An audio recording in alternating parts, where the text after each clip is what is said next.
Et salut à tous, aujourd'hui je vous retrouve, on va faire une vidéo pour prouver qu'un ensemble est un sous-espace vectoriel. La vidéo, on va d'abord regarder qu'est-ce que vraiment c'est un sous-espace vectoriel, et ensuite on testera plusieurs exemples de questions types en fait qu'on peut avoir pour prouver que ce sont des espaces vectoriels ou que ce ne sont pas des espaces vectoriels.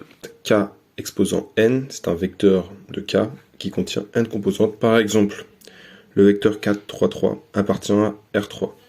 Le vecteur 7 moins pi i racine de 2 moins i appartient à cette rotation. Le 0 de C2, c'est-à-dire le 0 de l'ensemble des vecteurs à deux composantes complexes, c'est 0 plus 0i. Donc un espace vectoriel, en fait, c'est un ensemble de nombres. Dans cet ensemble, il y a l'élément neutre, donc le 0. Et dans cet espace vectoriel, il peut y avoir des sous-espaces vectoriels. Alors, ça, c'est un sous-espace vectoriel, par exemple, parce qu'il contient le 0. Deuxième condition pour que ce soit un sous-espace vectoriel, il faut qu'il soit stable par combinaison linéaire. Je m'explique.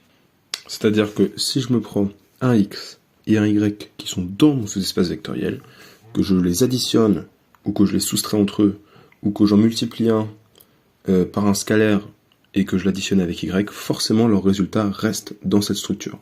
Si le résultat sort, ce n'est pas un sous-espace vectoriel. Ça, je l'ai résumé ici. Donc, E est un sous-espace vectoriel si il contient le 0. Donc ça, c'est le 0 du sous-espace de l'espace vectoriel principal. D'accord? Donc ce serait ce 0-là. Hein. Ce 0-là, il est commun à tous les sous-espaces vectoriels de cet espace vectoriel.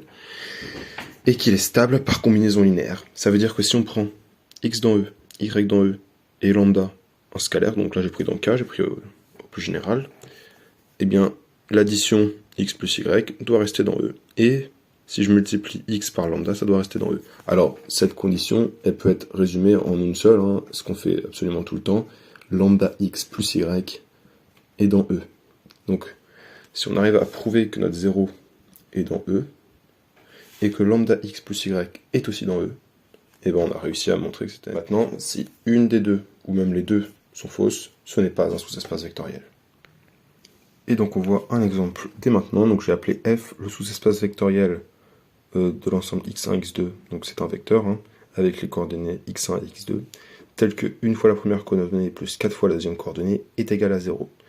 Ce qu'on va faire en premier, c'est tester si le 0 de R2 appartient à f. Donc, ici j'ai noté le 0 de R2, à quoi ça correspond. Or, 1 fois 0 plus 4 fois 0 égale 0. Donc, notre condition ici, donc ici on a ces 0 là que je viens placer ici, et là on a celui-là que je viens placer là, ce qui satisfait notre condition. Donc on a forcément la première condition qui est validée. Maintenant on va tester la deuxième condition. Donc on teste si c'était stable par combinaison linéaire. C'est-à-dire que je prends x et y, deux éléments de f. F, qui est le sous-espace que je suis en train de tester. C'est-à-dire que x, c'est un vecteur de la coordonnée x1 et x2, et comme il appartient à f, forcément, x1 plus 4x2 égale à 0, on le sait. C'est pareil pour y. Et je prends un scalaire, lambda. Alors, ce que j'ai fait, c'est que j'ai écrit lambda x plus y, en remplaçant x par le vecteur qui lui est associé, et y aussi, donc ça me donne ça, ça me donne ça. Ça, on sait bien que ça appartient à R2, hein. x1, y1 et lambda sont des réels, comme x2, y2 et lambda aussi, donc forcément c'est un vecteur de R2. Maintenant, pour que ça appartienne à f, il faut vérifier si la première coordonnée plus 4 fois la deuxième coordonnée est égale à 0. C'est-à-dire, on va tester si lambda x1 plus y1 plus 4 facteurs de lambda x2 plus y2 est égal à 0. Si c'est le cas, eh ben on a gagné, ce sera stable par combinaison linéaire. Donc là, ce que j'ai fait, c'est que j'ai pris la première coordonnée, je l'ai écrit, j'ai pris la deuxième coordonnée, je l'ai écrit, et j'ai multiplié par 4, j'ai fait en addition. En développant un petit peu, on obtient ça. Et ben, ici, j'ai lambda qui multiplie x1, que j'ai factorisé. Ici, j'ai lambda qui multiplie 4x2, que j'ai aussi factorisé. Et j'ai mis à côté mon y1 et mon 4y2. Donc là, je vois bien que x1 plus 4x2 est égal à 0, car x est un élément de f. Donc forcément, toute cette parenthèse est égale à 0. Et il en va de même pour toutes ces expressions aussi. Je me retrouve avec lambda fois 0 plus 0. Et donc ça, je vous apprends rien si je vous dis que c'est égal à 0. Donc notre ensemble f il est stable par combinaison linéaire. La conclusion, c'est que f est un sous-espace vectoriel de R2. Et donc là, l'exercice, il est fini. Donc là, pour le deuxième exemple, j'ai pris un espace qui est inclus dans C3. Donc, question, je vous l'ai mis ici, x1 moins x2 plus x3 est égal à 2i. Donc, tout de suite, j'ai commencé à tester la première condition. Donc, le 0 de C3, c'est 0 plus 0i pour les trois composantes, que j'ai résumé en 0, 0, 0. On va tester maintenant si cet élément appartient à A. Donc, ce que je vais devoir faire, c'est prendre la première composante, x1, moins la deuxième composante, x2, plus la troisième composante, x3. Alors ça, c'est égal à 0. Bon, malheureusement, c'est différent de 2i. Donc, le 0 de C3 n'appartient pas à A, ce qui implique que A n'est pas un sous-espace vectoriel de C3. L'exercice est terminé, pas besoin d'aller plus loin. Le deuxième exemple, c'est un sous-espace vectoriel de R2 que j'ai appelé B. Et ce sous-espace vectoriel, il doit juste vérifier la condition première coordonnée fois deuxième coordonnée égale à 0. Alors, j'ai testé avec le 0, donc 0 fois 0, ça fait bien 0, donc notre 0 est bien dans B. Cela était assez simple. Bon, maintenant, ce que je vais tester, c'est la combinaison linéaire. Donc, je prends un x et un y dans B2. Ça implique que notre x et notre y, ce sont des vecteurs de R2, qui vérifient aussi première coordonnée fois deuxième coordonnée égale à 0. Ce que j'ai écrit. Donc, ce qu'on va tester, c'est notre lambda x plus y. Mon lambda x plus y que j'ai réécrit en suivant la même logique que pour le premier exemple. Et donc maintenant, il va falloir tester si cette coordonnée fois la seconde coordonnée, c'est égal à 0. Et donc pour ce faire, je teste première coordonnée fois deuxième coordonnée. J'ai développé mon grand calcul, et donc ça, on aimerait bien que ce soit égal à 0 pour prouver que c'est stable par combinaison linéaire. Ce qu'on sait, c'est que x1 fois x2, ça fait 0, et y1 fois y2, ça fait 0. Donc, en suivant la même logique que tout à l'heure, ça, c'est égal à 0, et ça, c'est égal à 0. Bon, malheureusement, je ne peux rien dire sur lambda x1, y2, et lambda y1, x2. Donc, en fait, je tombe là-dessus. Et le problème, c'est que mon lambda, il n'est pas supposé nul, et que j'ai aucune information sur ce produit et ce produit. Donc en fait, je peux pas vraiment montrer que tout ça, c'est égal à 0. Donc là, si on arrive à ce niveau-là, ce qu'on peut se demander, c'est est-ce que c'est vraiment un sous-espace vectoriel? Est-ce que je vais prouver que c'est un sous-espace vectoriel, ou je suis comme dans le cas au-dessus, ou en fait, j'ai plutôt prouvé que ça n'en était pas un? Et bien dans ces cas-là, on peut tout simplement prendre un exemple. C'est-à-dire que je vais prendre deux vecteurs qui satisfont ces conditions, et je vais regarder si par exemple je les additionne, ou que je les additionne en les multipliant avec un scalaire, qu'est-ce que ça va donner? Est-ce que ça va rester dans B, ou est-ce que ça va sortir de B? Donc en fait j'ai pris au plus simple, j'ai pris les vecteurs de la base canonique de R2.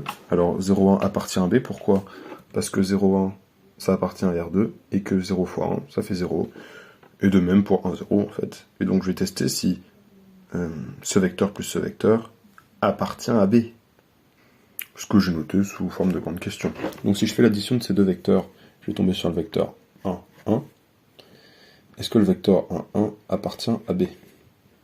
Eh bien pour le savoir, on sait bien que le vecteur 1, 1, il appartient bien à R2, donc la première condition ne va pas se poser de problème. Le problème c'est que si je fais première coordonnée fois deuxième coordonnée, je vais tomber sur 1, pas sur 0.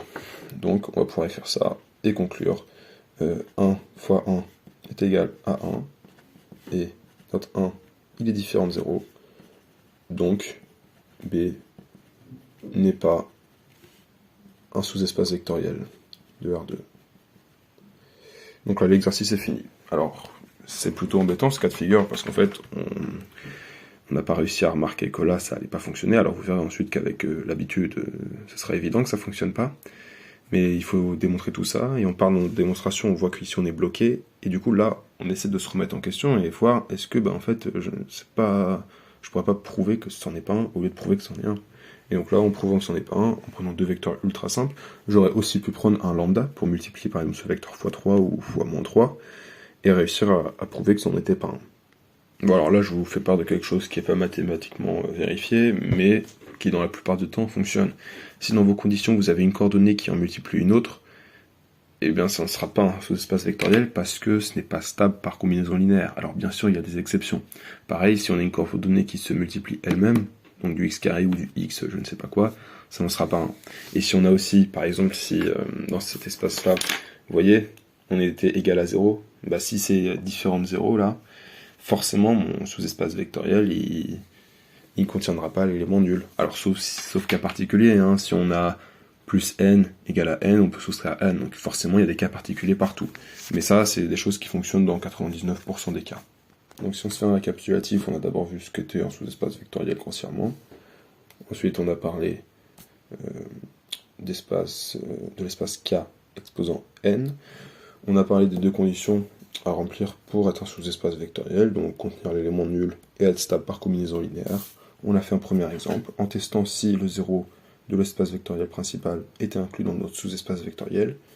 C'était le cas, et du coup ça valait le coup de tester si c'était stable par combinaison linéaire. Ensuite, ce qu'on a vu, c'est que forcément, si l'une des deux n'est pas validée, une des deux conditions n'est pas validée, ce n'est pas un sous-espace vectoriel. Et on peut soit réussir à le faire en prouvant que ce n'est pas validable, ou en prenant un contre-exemple, et à mon sens, le contre-exemple est plus simple à prendre. Et donc voilà ce qui conclut notre vidéo sur les sous-espaces vectoriels. Donc vous avez vu, on a parlé de qu'est-ce que c'était vraiment un sous-espace vectoriel. Et ensuite on a testé différents exemples de sous-espaces vectoriels, de questions de type, tout simplement. Voilà, n'hésitez pas à vous abonner, à commenter si vous avez des questions, je vous répondrai avec plaisir. Et donc voilà, à une prochaine vidéo, salut!